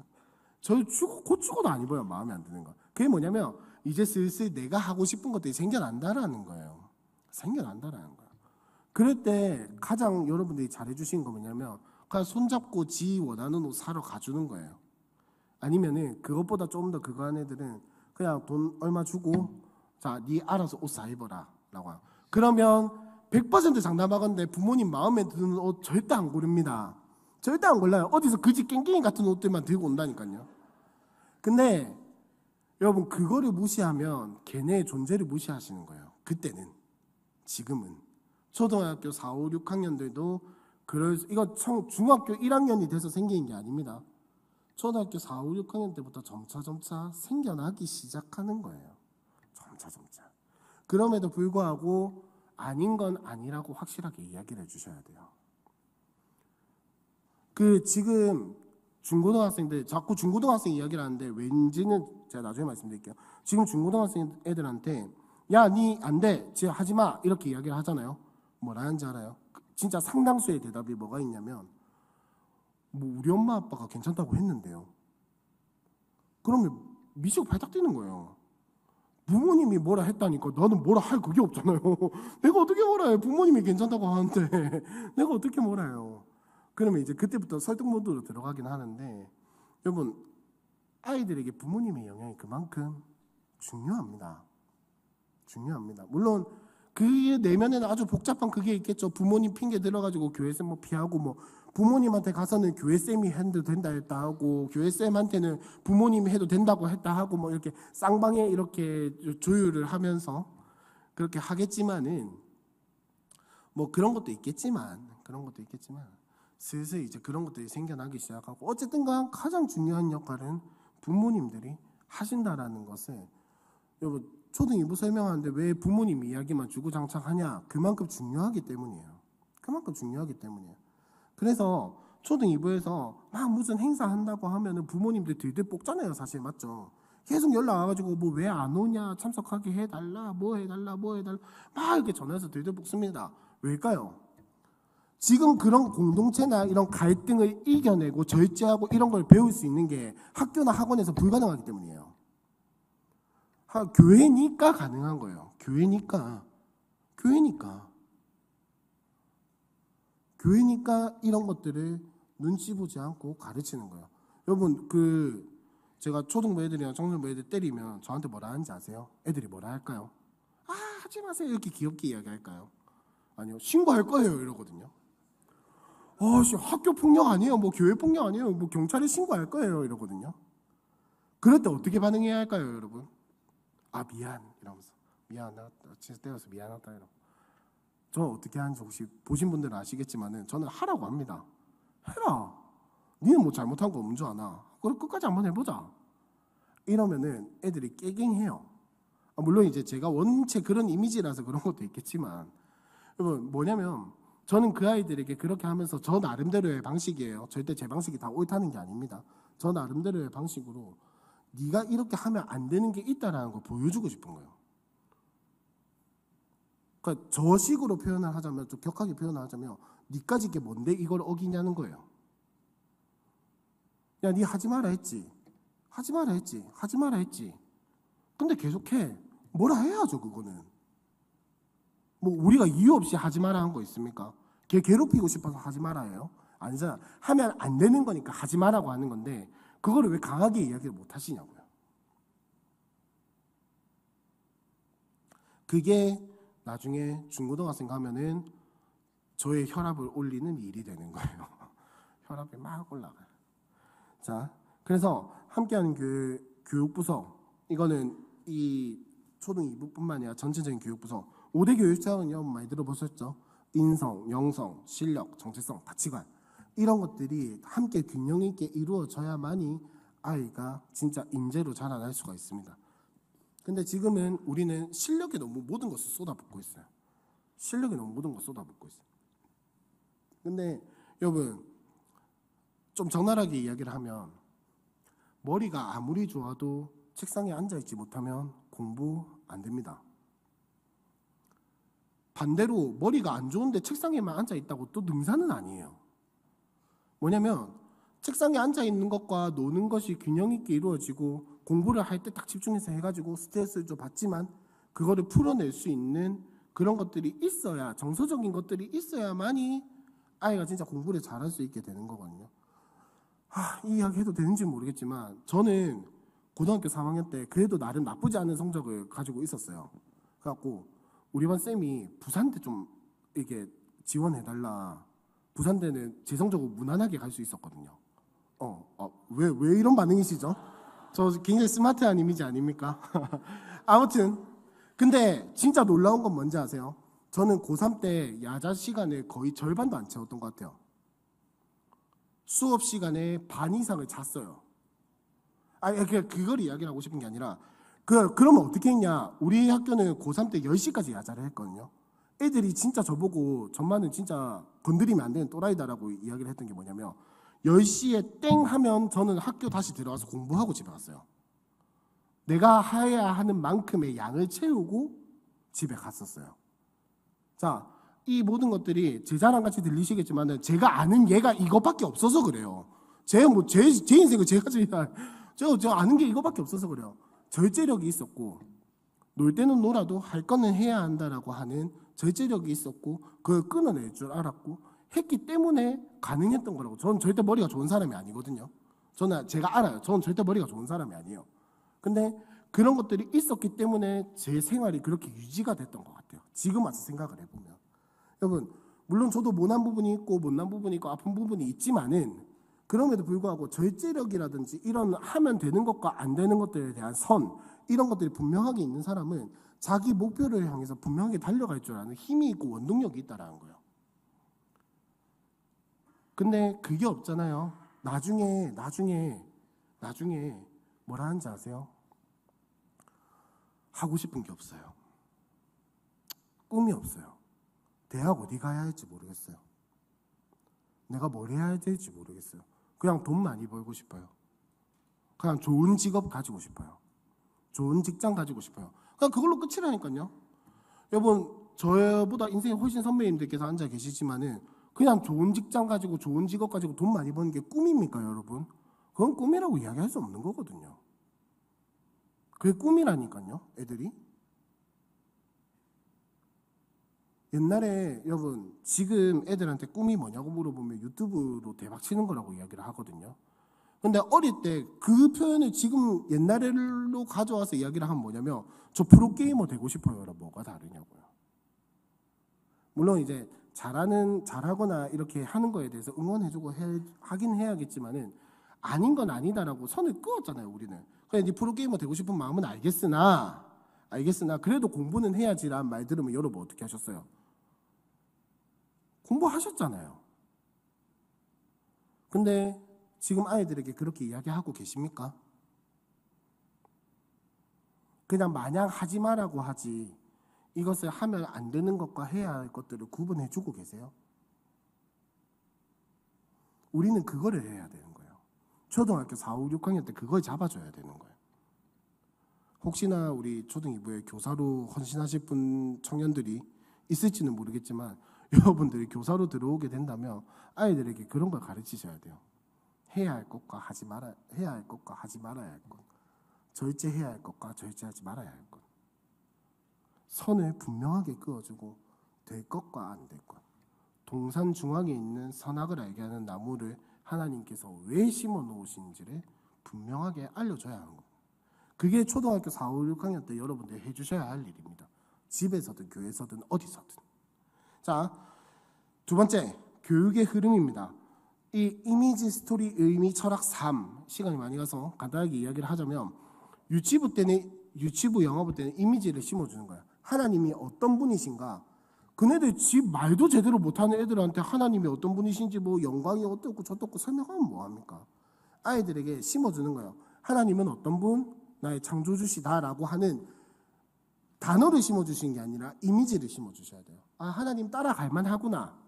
하나님 좋은 분이시구나. 하나님 나에게 선한 분이시구나. 내가 하나님을 신뢰할 만하구나 라고 하는 이런 이미지들을 심어주셔야 돼요. 자, 그 다음 두 번째, 초등 1부, 2부 할 거 없이 초등학생쯤 되면은 무엇을 알려주셔야 하냐면 스토리를 알려주셔야 돼요. 다윗이 어떤 일을 했고, 뭐 애들이 조금 중구난방이거든요. 그 일례로 얼마 전이었죠. 주일날 초등 2부 애들한테 설교하는데 아브라함의 아들이 누구냐 이러니까 이삭이라고 하더라고요. 오, 오케이. 이삭의 아들이랄까 아브라함이라는 거예요. 난 얘네가 좀 어디 아픈 줄 알았어요. 그래놓고 아니 야 아브라함 방금 아브라함 했잖아. 이삭의 아들이 누구야 이러니까 갑자기 베드로가 나오는 거예요. 와, 야 니 나가 나가 새끼야 이렇게 하려다가 참았는데 물론 애들은 그렇게 들쭉날쭉해요. 근데 여러분 그 스토리를 심어준다라는 게 뭐냐면은 성경의 이야기가 어떤 것인지를 알려주고 좀 들쭉날쭉할 때도 있어요. 한 고등학교 3학년 때도 예수님의 12제자가 누구냐 이러면 다윗이라고 대답하는 애들도 있어요. 예. 신구약이 뭔지도 모르고 헷갈려 왔다 갔다 하는 애들이 있어요. 세대를 통합해가지고 왔다 갔다 하는 애들이 있는데 그럼에도 불구하고 초등학교 때 해줘야 할 건 뭐냐면은 스토리를 알려주는 거예요. 하나님이 어떤 일을 행하셨고 하나님이 나의 구원을 우리의 구원을 위해서 예수 그리스도를 보내주셨고 어떤 일을 행하셨는지를 알려주는 거예요. 그러고 중고등학생이 되면은 의미를 알려주는 거예요. 예수님이 왜 죽으셨는가? 예수님이 십자가에 달려 죽으신 것이 무슨 의미가 있는가? 복음이 나의 삶에 무슨 의미가 있는가? 내가 영이 살아나서 살아간다는 것이 무엇인가? 십자가를 믿고 십자가를 받아들이고 재창조된 삶이 무슨 의미를 지니는가를 중고등학생 때 심어줘야 합니다. 근데 문제는 이미지도 없고 스토리도 없으면 의미가 절대 안 들어가요. 이미지도 없고 스토리가 없으면 의미가 안 들어간다고. 의미조차도 스토리로 받아들여요. 그게 나중에 되면 어떻게 되냐면 신앙을 머리로만 하는 거예요. 머리로만. 이게 언제부터 일어난다? 초등학교, 중학교, 고등학교 때부터 일어난다는 거예요. 그러고 나서 청년쯤 되면은 이제 삶의 풍파를 조금 맛보기도 하고 어려움도 하면서 철학이 들어가는 거예요. 아, 내가 이 성경의 이야기를 가지고 이런 가치관을 가져야겠구나. 내가 풍랑 앞에서 바라봐야 할 분이 누구인가? 예수 그리스도구나. 라고 하는 것들이 심겨지게 되는 거예요. 그러고 나서 나중에 좀 더 자라고 결혼할 때가 되고 나이가 조금 들고 나서야 삶이 사라지는 거예요. 그러니까 이 성경의 이야기가 삶으로 이어지기 위해서는 굉장히 긴 시간이 걸리고요. 인생의 경험이 필요하고 인생의 어떤 그런 것들이 필요합니다. 흔히 말하는 관록이라고 하죠. 관록이라고 하고 뭐 조금 편한 말로 경험치라고 이야기를 하는데 그런 것들이 필요하다는 겁니다. 근데 문제는 이미지도 틀어져 있고 스토리도 틀어져 있고 의미도 틀어져 있으면 철학이고 삶이고 뭐고 엉망진창이 돼요. 엉망진창이 돼요. 예를 들면 이런 겁니다. 건물은 어디서부터 쌓아야 됩니까? 밑에서부터 지어가야죠. 위에서부터 짓는 건물이 어디 있어요? 근데 나중에 이런 것들이 쌓여있지 않으면 위에서부터 건물이 짓는 꼴이 돼버린다고요. 이거는 나중에 예수 믿은 것도 나중에 예수 믿은 거는 좀 어떻게 보면 억울하지만은 감내해야 할 일들입니다. 근데 또 그만큼 하나님이 은혜를 부어주세요. 제가 모태신앙이 아니다 보니까 그만큼 부어주시는 은혜를 또 경험하기도 했고요. 네. 그거는 걱정 안 하셔도 되는데 어쨌든 우리 자녀들을 키워나가는 입장에서 언약을 흘러가게 하려면 어릴 때부터 이런 것들이 심기어져야 한다. 그래야 언약이 흘러가게 돼 있어요. 그 앞에 부모가 먼저 복음을 살아내는 것부터 시작이 되어야겠죠. 자, 그 다음 뒷장 넘어가서 자, 이거는 초등 2부 우리 학부모님들께 한번 질문해 보겠습니다. 2025년 표가 초등 2부에 있고요. 그게 주보에 늘 적혀 있습니다. 뭘까요?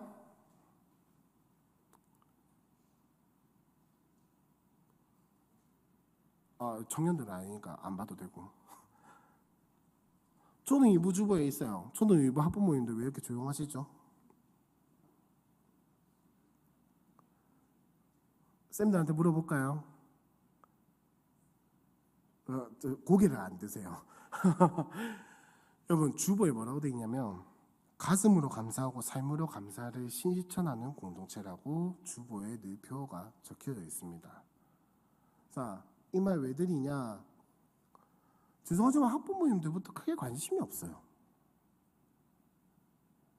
진짜 관심이 없다라는 게 아니라 진짜 내 애를 어떻게 신앙으로 알려주고 있는지, 어떻게 신앙으로 키워내는지에 대해서 가장 빠르게 판단할 수 있는 지표가 뭐냐면 주보입니다. 주보. 이 부서에서 무슨 행사를 하고 있구나, 아이들 위해서 무엇을 힘쓰고 있구나, 어떤 말씀을 전하고 있구나가 주보에 다 나와 있는데 주보를 안 보니까, 주보에 내가 필요한 것만 보니까, 여러분 그 초등 2부 주보에 보통 이미지로 보내드리니까 편하게 이야기를 할게요. 두 번째 이미지 오른쪽 밑에 뭐가 있게요? 초등 2부 기도 제목 있는 건 아세요? 4학년, 5학년, 6학년 기도 제목 있는 거. 혹시 그거 가지고 기도해 주셨나요? 기도해 주셨나요?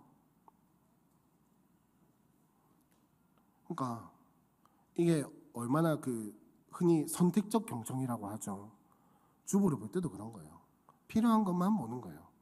신앙으로 아이를 서포트하겠다는 생각이 아니라 행사로서 아이를 키워내겠다는 생각으로 주보를 보시는 겁니다.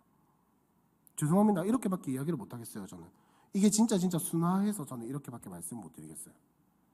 행사하면 되겠지, 애를 맡겨두면 되겠지, 던져두면 되겠지, 교회에다가 맡기면 어떻게든 되겠지. 예, 어떻게든 되겠죠. 근데 딱 어떻게든의 수준밖에 안 되는 겁니다.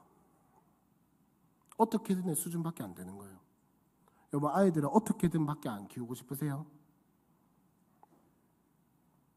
어떻게든 정도까지만 키우시겠습니까? 신앙이 딱 그 정도만 자라면 괜찮을까요? 예수 안 떠날까요? 하나님 잘 믿을까요? 죄송하지만 아닙니다. 아니에요. 여러분들이 뭐 기도할 거 없습니까? 라고 선생님들께 먼저 물어봐 주시고, 도와드릴 거 없습니까? 누구나 물어볼 수 있어요. 근데 진짜 기도하고 애타는 사람만이 기도할 거 없습니까? 라고 먼저 물어본다니까요. 근데 여러분들 기도하시면서 얘네의 기도 제목이 뭘까? 이반의 기도 제목이 뭘까? 선생님은 무엇을 가지고 기도하고 있을까를 관심을 가지신 적이 있냐고요. 그렇지 않다면 그냥 저기 캠프 보내면 되겠지, 보내면 잘하겠지, 맡기면 잘하겠지. 잘하겠죠. 근데 딱 어떻게든 수준까지밖에 못 자란다라고 저는 자신 있게 이야기를 할 수 있습니다. 그것밖에 안 돼요. 그 정도, 딱 어떻게든 정도밖에.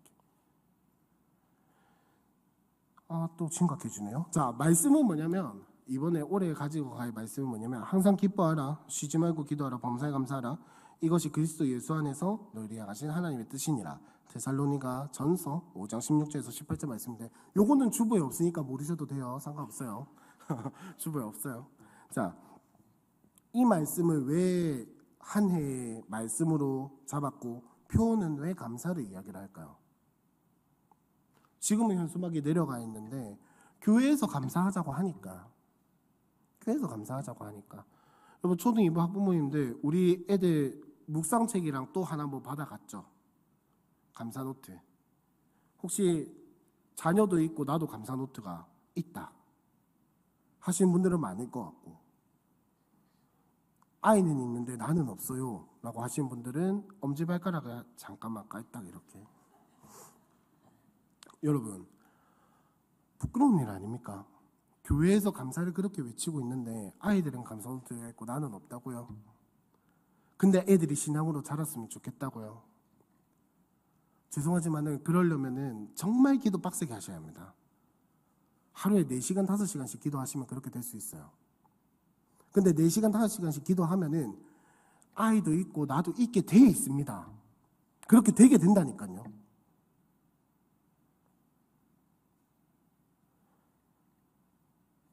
감사합시다.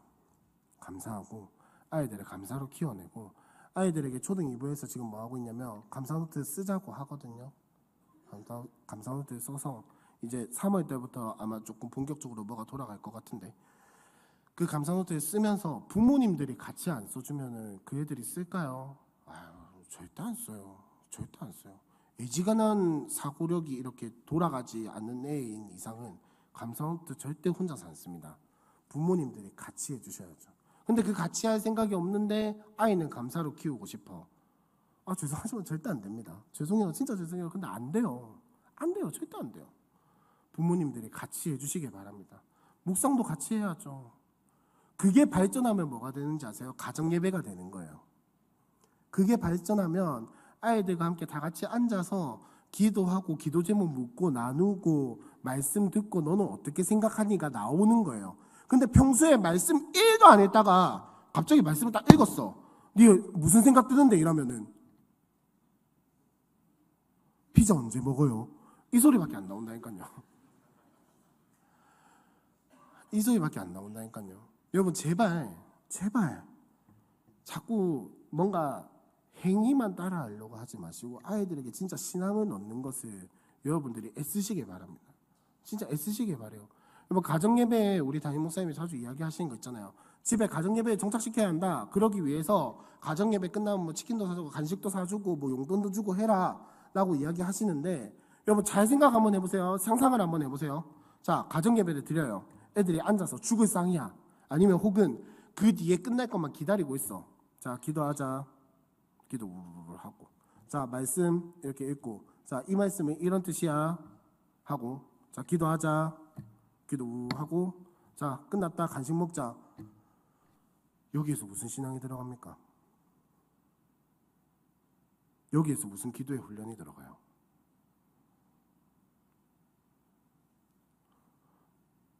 여러분 가정예배를 드리는 건 아이들과 함께 교제하고 관계하고 아이들에게 묵상하는 훈련이 되고 기도하는 훈련이 되는 것이 목표인데 내가 다 해주고 그냥 앉았다는 걸로만 만족하는 게 무슨 신앙의 훈련이냐고요. 교회 와서 예배 시간에 앉아있는 거랑 뭐가 다르냐고요. 팔짱 끼고 앉아가지고 목사님 째려보는 그거랑 뭐가 다르냐고요. 아이들 그렇게 앉혀놓는 게 그게 신앙의 부정적인 영향이라는 겁니다. 그렇게 앉혀놔봤자 애들 머릿속에 무슨 생각이 들까요? 아 그래도 우리 집에서 가정예배를 드리는구나 이런 생각 할까요? 아니요. 저는 절대 안 했어요. 저는 그때 무슨 생각했냐면 언제 끝나노? 진짜 가정예배 너무 귀찮다. 지루하다. 빨리 용돈 받고 끝내고 싶다. 빨리 간식 먹고 그냥 내 방에 들어갈란다. 장담하는데 이 생각밖에 안 합니다. 진짜 장담할 수 있어요. 이 생각밖에 안 해요. 언제 끝나는데 지루하다. 뭐 하나님 뭐 어떡하라고. 장담하는데 진짜 그 생각밖에 안 합니다. 진짜 장담할 수 있어요. 그건. 왜냐하면 제가 그랬거든요. 자, 어쨌든 부모님이 함께 아이들과 묵상과 감사노트를 해주시길 바래요. 그 다음 프로그램이 있는데 짧게 하고 끝낼게요. 평일에는 수요일에 이제 학함을 합니다. 잘 기억해 주세요. 수요일에 학함을 하고 금요일에 우리 총무 선생님께서 네이밍을 좀 멋들어지게 정해달라고 했는데 제 머리에서 나오는 건 여기 한 개였어요. 성경탐험대 여기 한 개예요. 그리고 소그룹을 하나 할 겁니다. 우리 이재호 선생님께서 아이들에게 아이들의 수준에 맞게 로마서를 풀어주실 거거든요.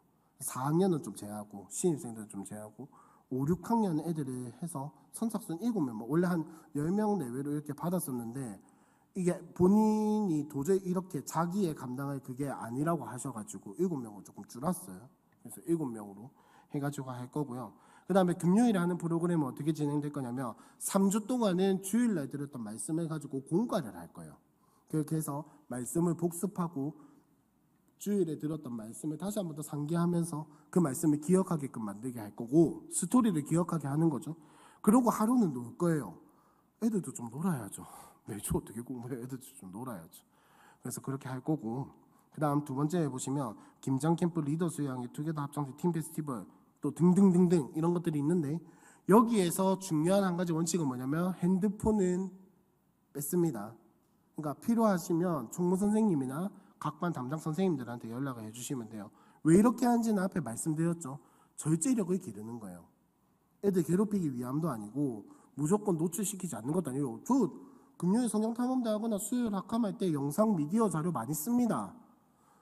그러면 미디어에 노출시키지 않는 게 목적이라면 그것도 쓰면 안 되죠. 저처럼 말로만 하든지 뭐 글로만 종이만 가지고 하든지 해야죠. 근데 왜 그렇게 할까요? 절제력을 길러보는 거예요. 이거 안 해도 큰일 안 일어난다는 거 알려주는 거예요. 그 다음 이제 마지막으로 곧 특별기도회가 곧이 아니죠. 4월 달인데 4월 달에 특별기도회가 있을 텐데 앞으로 초등 2부는 특별기도회 때 따로 돌봄을 하는 게 아니라 부모님들과 함께 예배하는 거를 해볼 거예요. 왜 그렇게 할까요? 애들 부모님이랑 있고 싶어 하나요? 아니요. 저 벌써부터 한 5, 6학년쯤 되면 저기 뒤에 지그들끼리 모여가지고 지가 중고등부자라요. 아주 그냥 모여가지고 지그들끼리 수덕수덕 하면서 막 하고 한 번은 뭐 저한테 과자 먹지 말라고 했는데 과자 먹다 들켜가지고 과자 다 뺏기고 막 그러거든요. 진짜 웃긴 건 뭐냐면 금요일에 그 몇몇 아이들이 저기 중층에서 초등학교 6학년, 5학년, 6학년 애들이 저기서 예배를 드리거든요. 아이고, 뒤에서 보면 가관이 뭐 하고 있는지 아세요? 저거들끼리 뭐 그 나루땡에 나오는 그 만화에 나오는 그 이상한 막 닌자 따라하는 거 막 이런 거 하고 앉아 있고 뒤에서 방송신문 열고 쓱 보고 있잖아요. 그러면 막 오 이러면서 갑자기 집중하는 척하고 대답 크게 하고 막 그래요. 이상한 애들이에요, 좀 애들이. 많이 아픈 애들이에요. 근데 그런 훈련을 왜 할까요? 솔직히 그런 생각 안 드세요? 그렇게 애들 앉아 있는 거 보면은 앉히는 게 맞나? 그냥 나가서 놀게 내비두는 게 낫지 않나? 집에서 그냥 좀 지 하고 싶은 거 하게끔 뭐 아니면 하다못해 공부든 학원이든 보내는 게 낫지 않나? 라는 회의감이 많이 드실 줄로 생각이 듭니다. 분명히 그러실 거예요. 저도 그런데 부모님들이 부모님들 얼마나 더 아시겠어요. 근데 여러분 그렇게 앉아서 예배하는 게 얼마나 귀한 건지 몰라요. 어릴 때부터 신앙생활 해오신 분들은 알겠지만은 꼭 있잖아요. 어릴 때 신앙생활하고 모태 신앙이신 분들 또 어머니가 열심히 뭐 아버지가 열심히 있으신 분들의 그 신앙 썰 중에 꼭 빠지지 않고 등장하는 게 뭐냐면은 엄마 따라 새벽기도 가가지고 교회 장의자에 누워서 잠든 거. 그거는 거의 대부분이 공통적으로 가지고 계시던 생각이더라고요. 근데 여러분 그 기억 왜 이야기하십니까? 그 기억이 왜 그렇게 강렬하게 남아있어요? 아, 교회는 가야 하는 거구나. 기도는 해야 하는 거구나. 예배는 참석해야 하는 거구나. 여러분 그 자고 있는 여러분들의 모습을 보면서 부모님은 뭐라 생각하셨을까요? 아이고 귀엽다 이렇게만 생각하셨을까요? 아니면은 아이고 저게 언제 사람이 돼가지고 앉아서 기도를 하고 하나님을 찾겠노 이 생각 안 하셨을까요? 하셨겠죠. 근데 왜 여러분들은 그렇게 귀중한 기회들을 귀중한 찬스들을 아이들의 신앙의 기점에서 딱 생각이 나서 아 그래도 가야 하는구나 라고 할 수 있는 그 강력한 무기를 왜 놓치시냐고요. 왜 놓치시냐고요. 같이 예배 드리시기 바랍니다. 그러니까 가급적이면 저는 뭐 하다 안 되면 어쩔 수 없는데 가급적이면 애들끼리 앉히는 거 좀 안 하셨으면 좋겠어요. 안 하셨으면 좋겠어요. 여러분 1년에 딱 좀 길긴 하네. 4주잖아요. 그죠? 부활절 특별기도회 TF 특별 좀 길긴 한데 4주 20일이면 좀 뭐 힘드신 거 압니다. 아는데 365일 중에 20일 같이 예배 드리는 거. 뭐 우리 세대 통합 예배 뭐 이런 거 저런 거 하니까 30일 딱 예배 드리는 거. 그 정도는 좀 해볼 만하지 않나요? 그렇게 해서 나중에 지가 신앙을 잃고 흔들릴 때 방황할 때 그 30일 1년에 30일 때문에 돌아올 수만 있다면 그것만큼 투자할 만한 가치가 어디 있겠냐는 거예요. 부디 그렇게 되기를 간절히 소망합니다. 뭐 6개월 초등 2부 한 사람이 뭐 이래 할 말이 많은지 저도 잘 모르겠어요. 저도 잘 모르겠는데 참 마지막으로 이 말씀만 드리면 정말 중요한 시기입니다. 담임 목사님이 그냥 하시는 소리가 아니에요. 진짜 중요한 시기예요. 정말 중요한 시기고 어떻게 보면은 극도로 가성비를 낼 수 있는 시기입니다. 아까 말씀드렸잖아요. 지금 한 달 쉬를 거 나중에는 5년 6년 쉬어야 한다고. 지금이 가성비가 어떻게 보면 가장 좋은 시기일 수도 있어요. 그러니까 이 시기를 놓치지 마시고 가성비를 잘 활용하시는 우리 모든 성도님들이 되시고 미래의 부모들이 청년들 부모들이 되시기를 바랍니다. 이제 우리 박수 치고 마치도록 하겠습니다.